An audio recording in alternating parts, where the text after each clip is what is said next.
Kemarin kita terutama di sosmed gitu ribut tentang distribusi MBG, menunya gitu.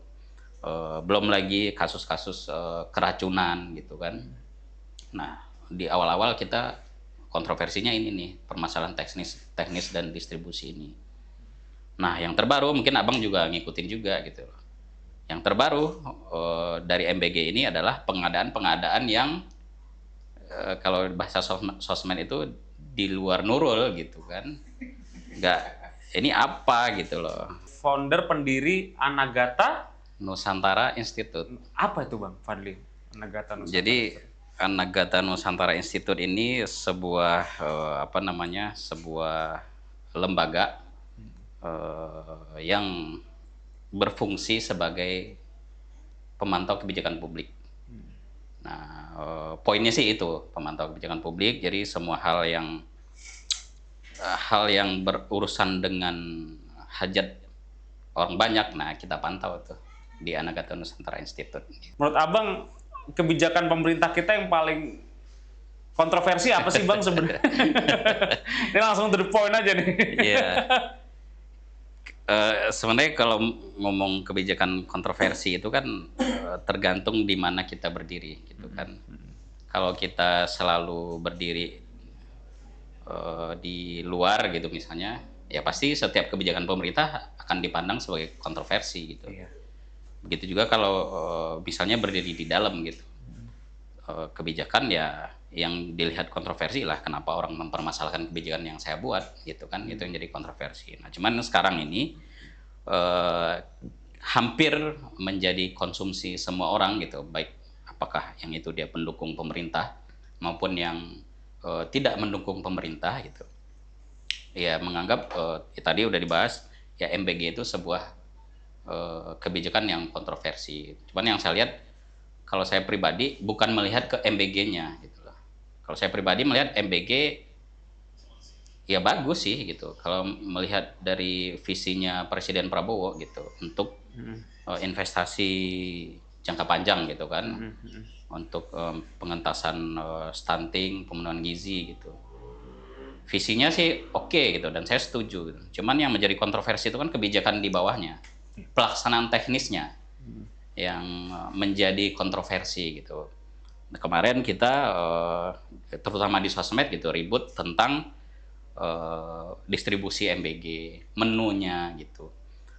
Belum lagi kasus-kasus keracunan gitu kan. Nah, di awal-awal kita kontroversinya ini nih, permasalahan teknis dan distribusi ini. Nah, yang terbaru mungkin Abang juga ngikutin juga gitu. Yang terbaru dari MBG ini adalah pengadaan-pengadaan yang kalau bahasa sosmed itu di luar nurul gitu kan. Nggak, ini apa gitu loh. Mungkin Abang juga udah tahu lah ya gitu kan. BGN beli perlengkapan kinerja dia yang tidak ada hubungannya dengan MBG-nya gitu. Beli semir sepatu lah, ya kan, ikat pinggang, kaos kaki gitu, paket Zoom meeting yang bermiliar-miliar gitu. Nah kan jadinya di tengah situasi masyarakat yang ya kalau boleh saya bilang yang tidak baik-baik saja gitu, di mana banyak PHK dan lain-lain, orang ngerem semua pengeluarannya, kementerian, lembaga, pemerintah daerah dipaksa dalam tanda kutip efisiensi gitu. Sementara di sisi lain kita dipertontonkan dengan buang-buang anggarannya BGN gitu. Apa urgensinya BGN itu membeli yang tadi itu semir sepatu untuk apa gitu? Masa dari gaji pejabatnya nggak bisa sih beli semir sepatu atau kaos kaki gitu? Beli motor juga, motor listrik yang katanya untuk wilayah tertinggal. Nah sekarang gini, di kampungnya teman saya aja deh gitu, jangan kampung teman saya, di kampung saya aja gitu kan, yang listriknya mungkin siang nyala terus malam mati atau sebaliknya gitu. Itu kan motor listrik butuh dicas gitu ya. Gimana dengan dan untuk wilayah-wilayah tertinggal katanya. Ya gimana? Listrik aja susah kok gimana kita mau pakai motor listrik itu buat dicas. Nah, ini kan logika-logika penjelasan-penjelasan yang belum dapat kita terima. Apa urgensi membeli barang-barang itu yang nggak ada hubungannya dengan MBG. Nah, pertanyaannya lagi kalau bagi saya, eh, mau sampai kapan dibiarkan, mau sampai kapan pemerintah gitu ya, Presiden Prabowo membiarkan BGN membuat kebijakan-kebijakan yang justru merugikan Pak Prabowo sendiri menurut saya gitu. Semakin lama dibiarkan, ya akan semakin muncul terus kontroversinya. Yang terbaru tadi baru saya lihat tuh, ada 1.720 SPBG ditutup, gitu kan. Nah, logika kita kalau ditutup mereka nggak dapat dana lagi dong, di stop gitu kan. Iya. Tapi pernyataan terbaru dari Kepala BGN gitu, ternyata 1.720 SPPG itu masih menerima insentif setiap hari 6 juta per hari yang insentif itu. Nah, ini kan menambah apa ya? Menambah ketidaksukaan orang yang tadinya udah gak suka gitu, menambah ketidaksukaan lagi. Justru itu merugikan Pak Prabowo. Pertanyaannya lagi ya, saya juga nggak tahu apakah Pak Presiden Prabowo gitu ya memantau ini atau dilaporkan oleh orang yang seharusnya melaporkan gitu, Pak, ini ada aspirasi dari masyarakat kita mengenai ini gitu, keberatan. Nah, kita nggak tahu tuh apakah Presiden Prabowo sendiri mengetahui aspirasi-aspirasi yang ada ini. Itu sih salah satunya. Oke, Bang, salah satu hal yang soal MBG itu kan banyak lah ya yang viral-viral di medsos. Yang terakhir ada pemilik SPPG yang joget-joget di medsos, Ya. yang sampai menuai polemik. Menurut Abang selama ini proyek MBG ini gimana? Apakah sudah dikelola oleh orang-orang yang tepat belum sih, Bang? Karena kan ya kayak kemarin ada yang pemilik SPPG joget-joget lah, pamer duit 6 juta per hari kakak katanya. Itu kan Sebulan berapa ya? Ih, 180 juta ya. iya. Menurut Abang gimana nih Bang proses apa, Ya. gimana itu polemik-polemik seperti itu, Bang? Ya, kalau saya sih melihat ini ya, SPPG ini nggak semuanya yang aneh gitu, nggak semuanya gitu. Ada juga SPPG yang benar-benar bagus gitu, yang memang menu-menu yang dia yang dia kasih ke anak-anak itu juga menu-menu yang bagus, yang baik gitu. Cuman kebanyakan dan terutama yang muncul di media kan ini SPPG yang dalam tanda kutip nakal gitu ya. Iya. Bahkan pejabat BGN sendiri gitu ya, wakil kepala BGN Mbak Nanik Sudaryati Deang gitu, itu ya dia tegas juga gitu, agak cukup tegas lah di antara semua pejabat, terutama kepala BGN gitu ya. Ya, salah satu yang mungkin yang bisa mengobati hati kita ini gitu ya, mungkin salah satunya wakil kepala BGN ini. Ya, bukti itu 1.720 kalau nggak salah itu SPPG ditutup. Yang terbukti berarti kan ada kesalahan entah prosedur atau apapun itu gitu. Nah, kemudian juga ada pemilik SPPG itu yang mungkin dalam tanda kutip memonopoli gitu ya. Waktu itu di Sulawesi apa Kalimantan gitu ya, satu pemilik itu dia punya beberapa yayasan, terus dia punya kelola beberapa dapur gitu. Yang anak wakil ketua DPRD? Ya, yang Sulawesi ya. Sulawesi Selatan, Makassar. Yasika ya, apa tuh namanya? Yang umurnya masih 25 iya, tahun. Dia udah mengelola sekian dapur MBG gitu. Jadi ya memang ada kita nggak bisa menutup mata ada persoalan lah gitu. Jadi nggak bisa kita melihat. Makanya kemarin saya ngonten juga gitu di sosmed saya bilang ini MBG ini perlu dievaluasi, bukan mengevaluasi MBG-nya gitu. Tujuan MBG-nya oke, bagus visinya, tapi pelaksanaan teknisnya apakah masih perlu dipertahankan dengan konsep SPPG ini, atau mungkin perlu dikaji opsinya, evaluasinya, mungkin bisa ngasih langsung ke orang tuanya gitu kan uangnya, atau mungkin voucher gitu kan. Kemarin saya diskusi juga sama teman, jadi di Brazil katanya kalau nggak salah itu mereka ngasih voucher ke anak-anak ini, bahkan ke keluarga yang tidak mampu. Nah, jadi voucher itulah nanti yang dibelanjakan ke warung-warung yang udah ditunjuk sama pemerintah gitu. Misalnya sekali makan itu 10.000 menunya harganya gitu. Beli nasi atau beli roti 10.000 gitu. Nah, dengan voucher itu dia bisa beli dengan 3.000. Kalau ada voucher itu. Nah, terus mungkin juga pemerintah bisa memberdayakan kantin-kantin di sekolah gitu. Kan sekarang yang terjadi dengan adanya MBG itu banyak kantin yang tutup gitu.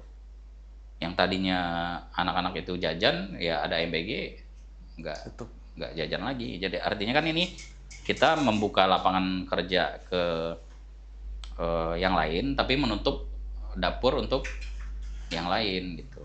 Kalau kinerja kepala bagian sendiri, menurut Bang Fadli, oke nggak sih selama ini? Karena menurut saya ya, beliau yang paling kontroversi gitu dibandingkan dengan hal-hal yang seperti ucapannya yang katanya 1 ekor sapi, ya kan? 1 menu MBG ada lele, padahal isinya nggak ada gitu. Menurut Abang kinerja kepala bagian sendiri gimana nih Bang? Kalau menurut saya belum. Malah menurut saya nih kemarin waktu reshuffle kemarin saya pikir itu akan ada pergantian kepala BGN gitu tadinya. Ternyata nggak ada gitu. Artinya gini, di sosmed gitu ya, sosmed yang sekarang menjadi representasi aspirasi masyarakat gitu ya. Ya kinerja kepala BGN Pak Dadan belum memuaskan bagi masyarakat. Bahkan kalau kita baca di komen-komen tuh banyak yang ngata-ngatain gitu. banyak dijadikan AI Bang. Iya, banyak dijadikan AI, banyak yang ngatain, dihina-hina gitu kan. Dan ya Pak Dadannya sendiri juga merasa ya nggak baper gitu. Di sebuah podcast kemarin beliau bilang, Bapak baper nggak dibully netizen gitu? Ya kalau saya baper nggak jalan ini MBG gitu. Nah menyambung yang tadi Bang, yang 1 hari kita potong 19.000 sapi gitu. Nah ini juga aneh gitu, menurut saya lucu gitu. Di sebuah forum resmi negara gitu ya, di rapat kabinet gitu, yang notabene di situ ada presiden, ada wakil presiden, menteri-menteri semua hadir berikut dengan wakil menteri gitu kan. Di rapat itu Pak Dadan menyampaikan bahwa memang ada bahasa kalau dia nyampainya, kalau Pak hari ini BGN minta kalau di akhir tahun 2025 atau 2026 ini dia bilang kita punya 19.000 SPPG, artinya kalau satu menu 1 hari kita minta potong sapi itu ada 19.000 sapi kita potong, kata Pak Dadan. Nah di dalam forum resmi kenegaraan gitu loh, disampaikan 19.000 ekor sapi yang akan dipotong. Tiba-tiba Bang, sambil kopi Bang. Makasih Be. Makasih ya Be. Makasih ya Be. Babe nih. Ini Babe luar biasa. Sambil ngopi Bang. Siap. Lanjut. Nah, 19.000 sapi per hari. Nah kemudian tiba-tiba dalam waktu beberapa bulan kemudian diklarifikasi dalam sebuah yang nggak tahu doorstop gitu, mungkin doorstop gitu ya, terus juga ada di berita resmi di portal BGN, di website BGN. Ternyata itu hanya sebuah perumpamaan, dia bilang. Jadi, ya ini kan gimana gitu, seorang pejabat negara melaporkan ke presidennya selaku pimpinan tertinggi kita gitu ya dalam sebuah rapat resmi, tetapi yang disampaikan ternyata hanya pengandaian-andaian. Terus kemudian dibilang juga kalau 1 ekor lele Pak kita kasih 1 anak 1 ekor lele. Langsung direspon kan sama presiden.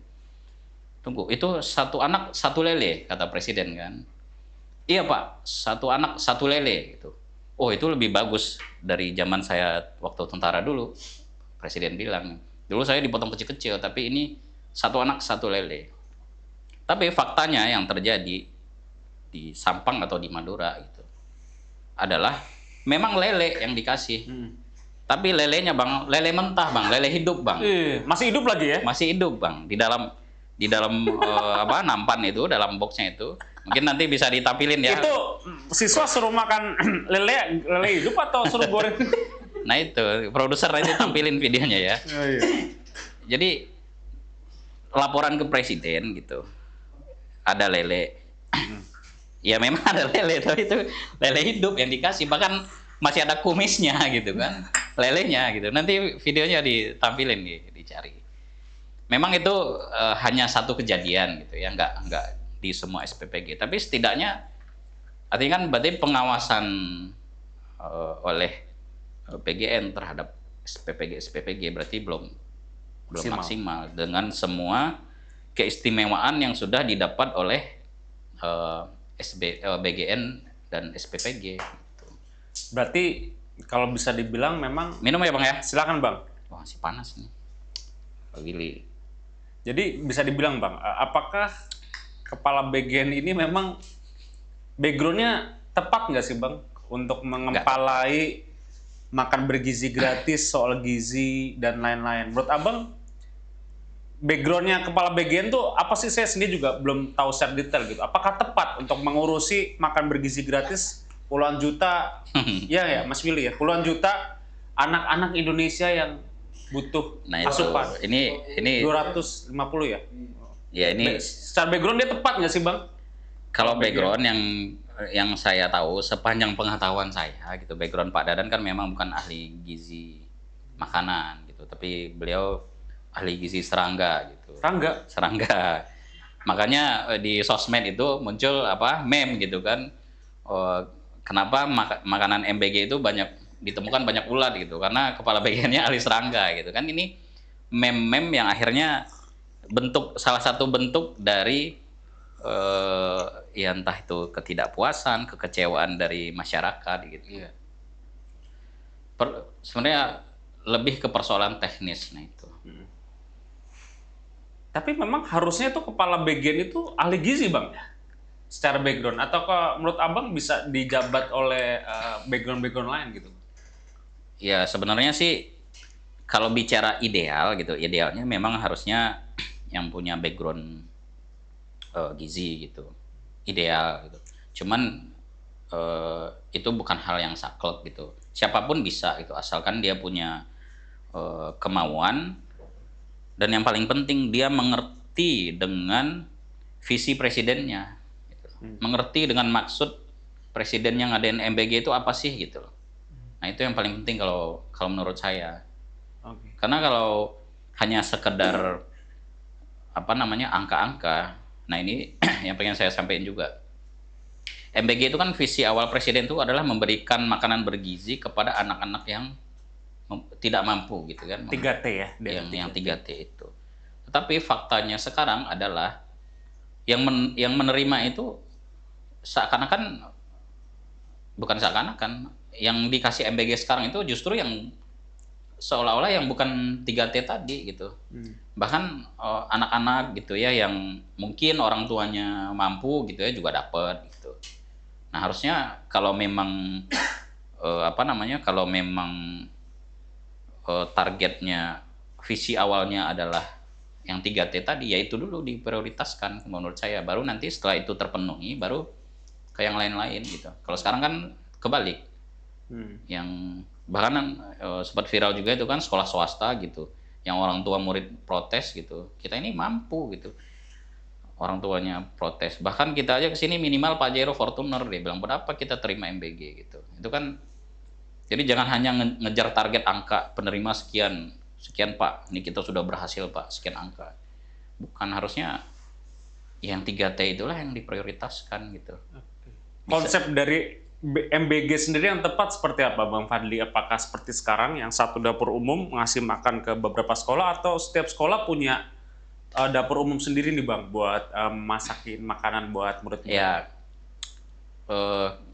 kalau di luar negeri gitu ya, kayak di Cina, Jepang gitu, itu kan dia sekolahnya yang masak gitu. ya mungkin itu perlu kajian lagi kalau misalnya apakah sekolah ini kita bikin dapur juga apa segala macam. Cuman ini kan udah kadung Bang gitu loh. Udah kadung orang-orang ngebangun SPPG gitu. Kalau tiba-tiba dirubah juga ya merugikan mereka kan gitu. Maksudnya jangan sampai kita kebijakan baru lahir tapi yang lama ini justru yang dirugikan gitu. Kayak yang tadi itu kita buka SPPG, kantin-kantin ditutup gitu. Ya mungkin bisa memberdayakan kantin sekolah gitu atau berbentuk voucher gitu kan. Kita ini nggak kekurangan orang pinter Bang, banyak. Kalau memang betul-betul ingin mengkaji gitu, kita ini banyak orang pinter gitu. Ya, cuman ya nggak tahu lah, masalah kita ini udah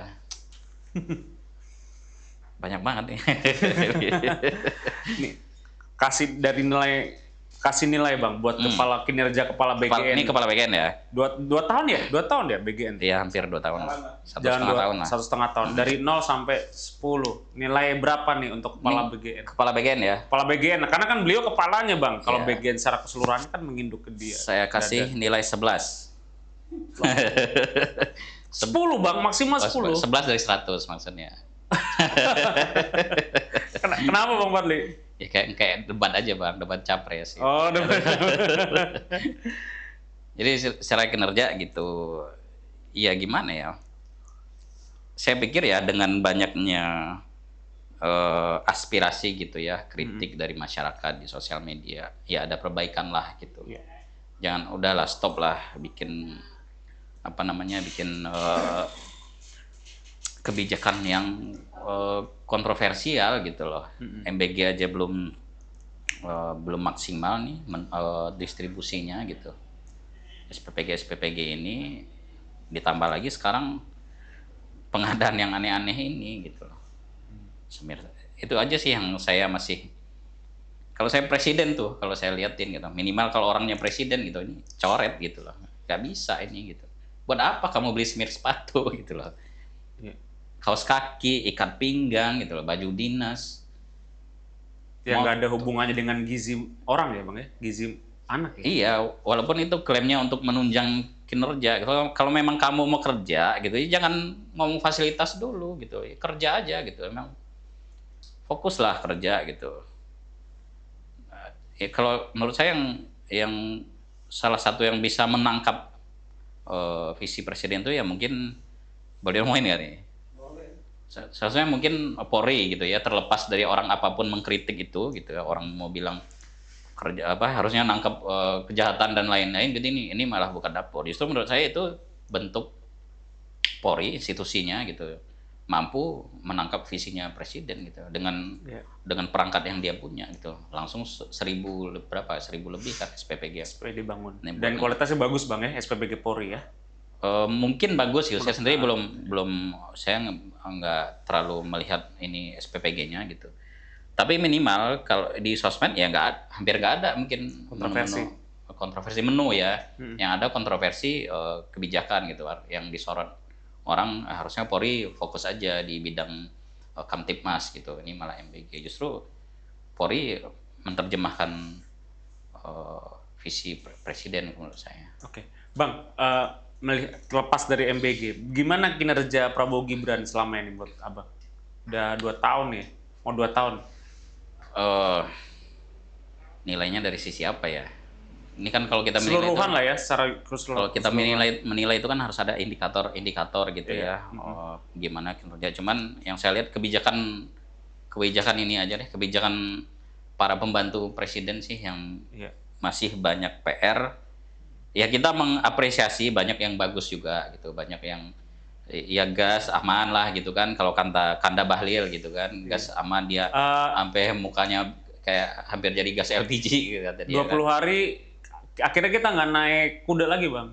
Stok BBM masih aman 20 hari. Tadi sih saya pikir kan beliau bilang maksimal 20 hari. Saya hari ke-21 tadi naik kuda gitu. Ternyata enggak, masih aman. Masih aman. Jadi yang banyak masalah itu justru kebijakan-kebijakan dari para pembantu presiden gitu. Nggak hanya kebijakan, tapi juga pernyataan-pernyataannya. Yang terbaru juga, ya pertama kita turut berduka cita ya terhadap kejadian KRL kemarin nih, tabrakan KRL sama Argo Bromo. Nah, cuman ya lagi-lagi dari peristiwa itu muncul lagi kontroversi statement dari menterinya, dari pembantunya presiden gitu kan. Ini hal-hal yang nggak perlu gitu. Muncul pernyataan, ya udah kalau gitu gerbong laki-laki aja dipindahin gitu ke belakang sama yang depan. Ini kan nggak Jadi tumbal laki-laki gitu ya. Ini kan nggak menyelesaikan masalah namanya, nggak seharusnya pejabat bicara seperti itu gitu. Itu bukan penyelesaian masalah gitu. Mungkin empatinya mungkin Bang ya, pejabat ya yang perlu diperbaiki ya Bang. Komunikasinya sih. Komunikasi ya. Kalau empati mungkin semua punya empati gitu. Tapi komunikasinya ke publik ini yang kurang gitu. Ya oke lah, kita balance saja lah. Satu menteri bicara seperti itu, cuman menteri yang lain bicara ya AHY bilang gitu kan, menteri koordinator infrastruktur bilang ya kita nggak bicara laki-laki atau perempuan, tapi gimana ke depan ini tata kelola perkereta apian gitu kan, semuanya hal teknis saja yang harus dirapikan, termasuk juga infrastruktur seluruh, kalau bisa seluruh seluruh palang pintu itu gitu kan, yang sebidang itu ya dicarilah jalan keluarnya, itu kan butuh akses juga. Jadi sense of crisis communication, nah itu yang harus dibenahi. Menurut pengetahuan saya yang sedikit ini. Tapi betul Bang, karena dengan pernyataan yang kontroversi kayak yang gerbong laki-laki harus di belakang dan depan, itu bisa memunculkan spekulasi skeptis dari publik gitu terhadap pejabat publik ya. Iya. Karena menganggap bahwa ya tidak emansipasi terhadap laki-laki lah gitu. Bahkan sampai dia bilang, emang nggak ada Kementerian Perlindungan Laki-laki gitu. Itu kan akhirnya meme-meme yang muncul kan. Iya, bukannya malah mencerdaskan, malah sebaliknya Bang, jadi serangan buat dia. Itu poin kita, harusnya bicaranya jangan itu yang bicarakan gitu. Bicarakanlah bagaimana ini perbaikan ke depan gitu kan, bisa. Betul. Bahkan yang menyampaikan itu juga backgroundnya juga komunikasi juga gitu kan, sekolahnya gitu. Jadi ya gitulah, banyak PR dari sisi nggak hanya kebijakan tapi komunikasi yang justru juga bisa merugikan presiden sendiri. Oke, Bang Fadli, mungkin harapannya buat pemerintahan kita ke depan Bang, dan ke masyarakat Indonesia dalam menghadapi problematika yang saat ini ada, apa sih Bang harapan Abang, dan mungkin pesan-pesannya lah buat pemerintah segala macam. Iya, kalau saya sih masih percaya gitu, masih yakin lah dengan keinginan Presiden Prabowo gitu ya, untuk membawa Indonesia ini menjadi negara yang mandiri, berdiri di kaki sendiri, adil makmur gitu. Cuman ya itu yang perlu diperbaiki adalah pertama komunikasi para pejabatnya, yang kedua kita nih publik perlu diyakinkan juga bahwa semua informasi itu memang betul-betul masuk ke presiden gitu. Nggak ada informasi, ya kan presiden nggak main sosmed nih. Sambil contoh gini Bang, ini bukannya mau memuji atau siapapun gitu. Saya seorang pejabat kepala daerah nih, kayak KDM lah, saya ambil contoh gitu kan. Diaktifkan di sosmed. Setiap permasalahan yang muncul gitu, itu langsung selesai dengan kebijakan nama dia. Itu hanya dari sosmed gitu. Dengan kayak kebijakan mengurus balik nama. Nah, ketika itu muncul kebijakan, kemudian warga mencoba menjalankan gitu kan, dan di lapangan nggak sesuai, dilaporkan oleh warga, ya langsung kan dieksekusi sama KDM, langsung dicopot gitu loh. Nah ini kan hal-hal yang sifatnya memang di sosmed, tapi itu kan kebijakan langsung lahir. Nah saya sih berharap, walaupun nggak harus sama persis gitu, presiden juga apapun masalah yang ada nih di keluhan-keluhan di sosmed gitu, sebagai representasi suara masyarakat sekarang, ya cepat selesai gitu.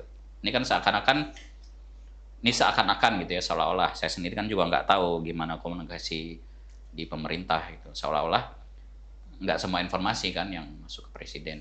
Seolah-olah itu seakan-akan. Jadi informasi yang dikasih hanya informasi, nah ini saya aja apa spekulasi aja, wah ini kasih deh laporan ini enggak. Gitu. Seolah-olah begitu. ABS. Ya ABS seperti yang Pak Prabowo sampaikan juga. Stop, saya peringatkan keras gitu kan kata presiden. Jangan lagi ada laporan-laporan yang menyenang-nyenangkan gitu. Ini saya kasih teguran dan peringatan keras gitu. Jadi sebenarnya Prabowo tuh tahu Bang ya kalau tidak semua informasi masuk ke dia ya. Kita sih berharap tahu dan berharap ada perbaikan gitu. Kita berharap semua informasi masuk gitu loh. Ya yang dirugikan ya Pak Prabowo sendiri, yang rakyat akan semakin merasa berjarak dengan presidennya sendiri gitu. Jadi Pak Prabowo nih harus banget nonton podcast ini Bang. Oh iya, harus nonton nih GCC. Minimal nonton podcastnya Bang Fadli nih, Pak Prabowo. Iya, circle-nya Pak Prabowo nonton, dikasih lihat gitu kan. Malam Pak Prabowo suka nonton kan, nonton podcast gitu. Sebelum tutup, kalau seandainya ini sebelum tutup maksudnya, kalau seandainya apa nih yang tutup? Sebelum tutup podcast Oh, podcast. sebelum selesai maksudnya, kalau seandainya kepala BGN di reshuffle, siapa yang paling pantas? Penggantinya siapa? Penggantinya siapa? Sebelum Penggantinya itu, gue sebut nama lu apa ya? Sebut nama Ili ya. Iya, penggantinya itu ya mungkin orang yang betul-betul dipercaya oleh presiden, yang memang dipercaya lama dan dipercaya dalam banyak hal gitu. Kalau saya sih membacanya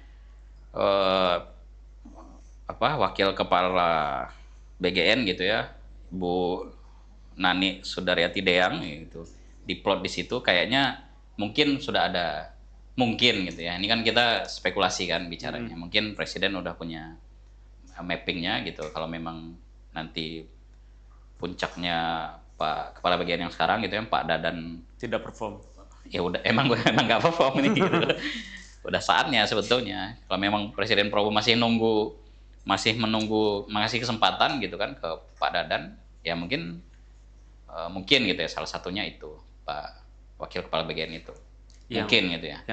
Yang layak menggantikan.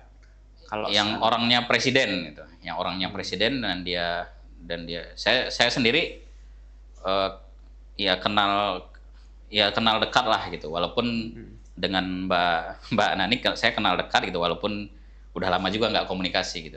Semenjak beliau jadi pejabat, saya mengurangi intensitas komunikasi. Bukan mengurangi sih, mungkin karena kesibukan gitu ya, jadi jarang komunikasi. Dan menurut saya Mbak Nanik ini adalah orangnya presiden. Dia orangnya presiden banget, die-hardnya presiden banget gitu, dari zaman bukan orang naik di tengah jalan gitu, bukan penumpang di tengah jalan Pak Nanik ini, tapi memang dari awal berjuang gitu kan dengan Pak Prabowo. Menurut saya ya mungkin salah satunya dia cukup layak gitu ya, dia mengerti banyak hal, jurnalis senior juga gitu, punya banyak kegiatan sosial juga, ya udah pas presiden naruh Mbak Nanik di BGN. Ya mungkin gitu ya, mungkin bisa jadi penggantinya Pak Dadan kalau Pak Prabowo udah dilaporkan Pak Dadan ini udah nggak ini Pak, orang-orang udah banyak yang tidak puas gitu. Oke, jadi ya kita tunggu saja Bang apa yang akan terjadi, karena politik itu tidak bisa diprediksi ya Bang Fadli ya. Politik dinamis itu. Politik dinamis, bahkan orang yang kita tidak sangka-sangka jadi menteri aja ternyata beliau jadi menteri. Bahkan yang menghina, yang ngasih kebohongan award aja ke Pak Prabowo jadi menteri, Pak. Bahkan yang kemarin tim sesnya Anies Baswedan di Pilpres aja jadi menteri tuh. Jumhur Hidayat. Oh iya. Kan Rocky Gerung aja ke istana. Nah, jadi kan bukan tidak mungkin. Ya kalau dinamis, semua dinamis. Siapa tahu 2 tahun lagi Bang Fadli, kan kita nggak tahu. Ya, kita berkhidmat aja. Karena biasanya Bang yang podcast di sini jadi orang top semua. Oh amin. Iya. Amin, dengan bantuan. Kalau saya sih narasumber aja, saya mau wawancara aja. Tapi biasanya yang duduk di kursi ini biasanya. Ini berarti kursi. Pokoknya begini intinya Bang, jangan di media kritis, di istana cengar-cengir Wah ini komando lagi ya. ngomong ke siapa ini? Di media kritis banget tuh. Di istana salam komando. Iya. Iya, artinya ya kita nggak tahu Bang ya nasib orang ya. Ya Iya, moga-moga Bang Fadli juga makin sukses. Amin, Depannya. sama-sama sukses juga. JSSN Terima Network kasih. juga sukses. Jurnalis Jakarta Pusat juga Terima sukses. kasih, terima kasih. Bang Fadli, makasih banyak Siap. atas kehadirannya. Makasih, Jauh-jauh datang dari Cibinong nih Bang ya ke sini ya. Ya, dari Bogor ke sini. Dari Bogor. Iya. Semoga obrolan kita nih bisa jadi inspirasi yang positif ya buat Iya. pemirsa dan bisa didengar juga. Siapa tahu nanti kepala BGN nonton kan? Iya. Iya, Iya. siapa tahu bisa jadi masukan yang bagus. Ambil yang baiknya dari obrolan kita ini, yang negatifnya, yang nggak baiknya ya mohon maaf gitu ya. Iya. Pokoknya di sini di podcast ini semuanya bisa kita bagikan ke pemirsa Bang. Siap. Dari ide, gagasan dan cerita, kecuali kopi. Kopi kita nggak bisa kita bagiin, harus kita minum. Kalau kopi beli sendiri-sendiri.